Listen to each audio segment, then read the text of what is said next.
chirurgien. Moi, je demande à toutes les personnes qui veulent aujourd'hui rejoindre le collectif d'être très prudents, parce qu'on leur fait miroiter des chimères, mais derrière, il va falloir qu'ils démontrent à chaque fois le lien qu'il y a ou qu'il y a eu entre l'intervention chirurgicale et leur infirmité. Et ça va être très difficile, ce d'autant plus lorsqu'il y a déjà eu des rapports d'expertise qui démontrent que mon client n'a commis aucune faute professionnelle à ce niveau-là.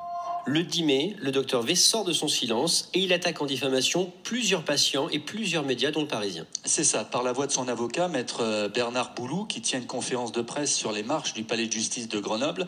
Et là, l'avocat du docteur V annonce qu'il va lancer plusieurs procédures judiciaires pour diffamation, pour dénonciation calomnieuse.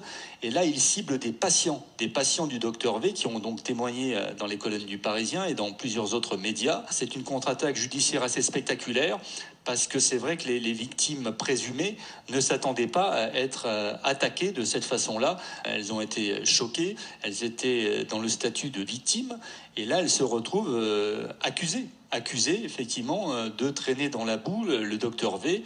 Elles sont meurtries de se retrouver traînées devant un tribunal, alors qu'au départ, elles demandaient justement que la justice prenne en charge, si je puis dire, le cas du docteur V pour le mettre en accusation.